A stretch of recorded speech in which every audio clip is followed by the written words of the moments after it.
Welcome all for the video lecture on Introduction to Data Structure and Algorithm. We'll have a happy learning about the second session today. We are going to discuss about the second session of our first module, which is constants, variables and data types.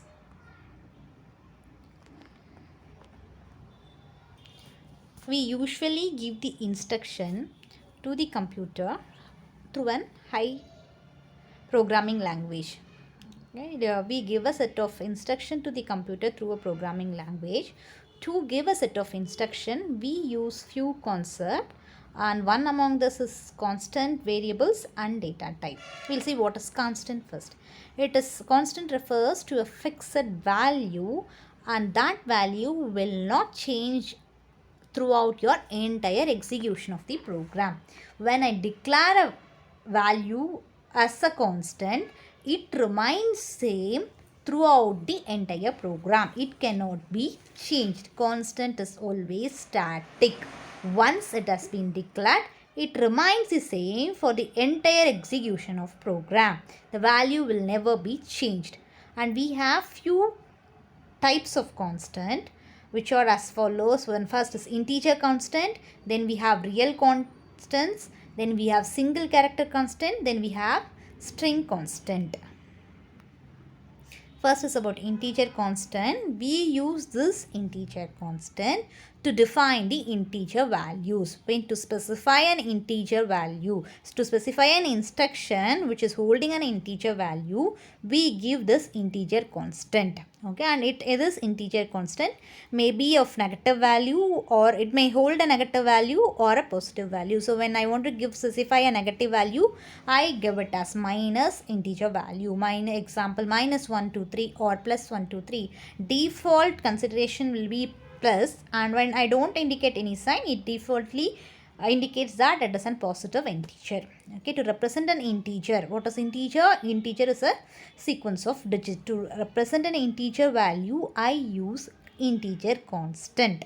It may be a decimal constant, it may be a binary constant, it may be an octal constant, it may be hexadecimal constant. So for binary constant, the value will be 2, and for an decimal constant it will be 10, and for an octal constant it is of 8, and for hexadecimal it is of 16.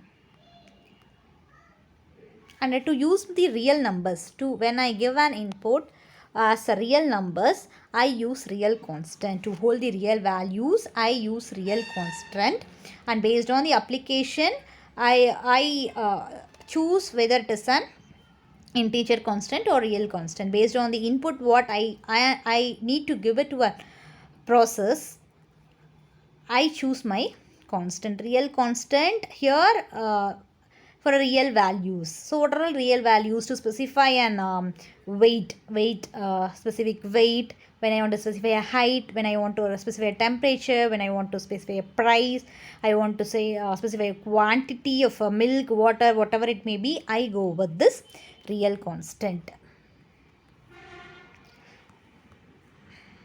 Then I have single character constant to specify as a character, and if it is of single, when I want to specify a single character, I use single character constant, that, and I usually denote that by within a quotes. Single character constant is specified within a quotes. When I give one data within a quotes, it is specified as single character constant. Then it is string constant. What is string here? A group of characters clubbed together, we say it as a string. And to represent string constant, I use double quotes. For a single character, I use character constant, single character constant, and for a group of character, I use a string constant. So what is this, all this constant? So when I give a string constant, when I give it as hello, that string constant is hello for the entire execution of the program. It will not be changed. The value of this string remains the same. Here if I give it as hello, it is hello for my entire program. It never changes. Next is variable.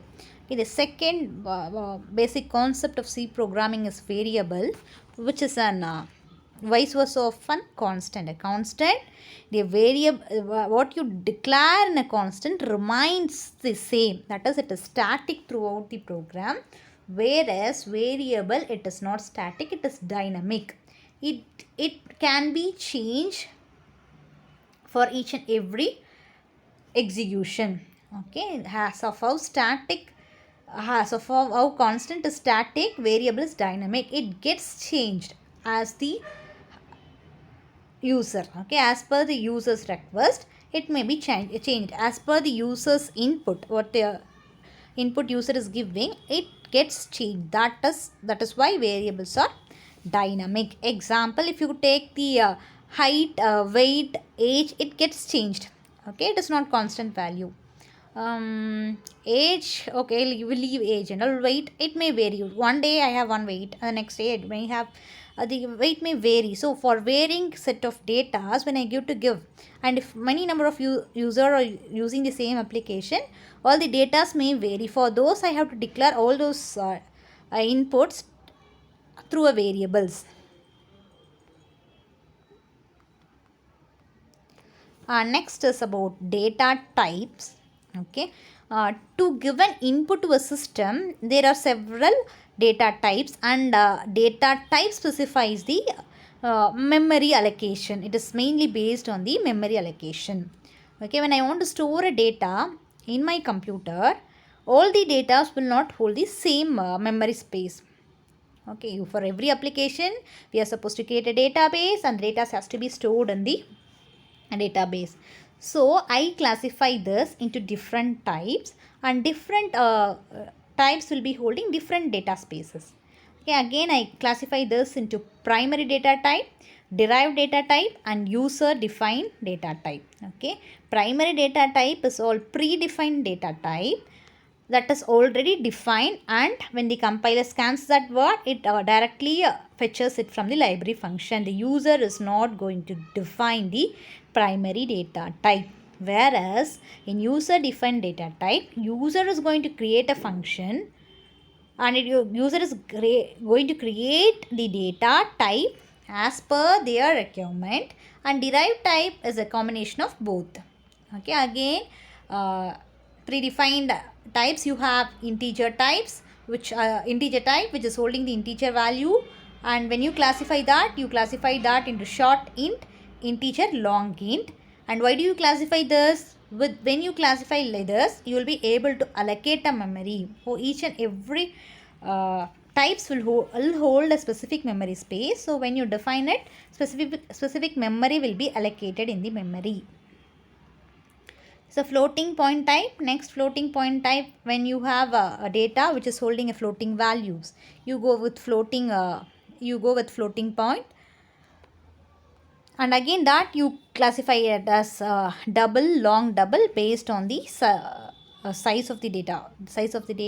With regards to this, the memory will be allocated when you declare the data. Again, in the void type is one more data type which has empty value. There is no value. Void is nothing but it is empty, or it is null value, that is it is equal to 0.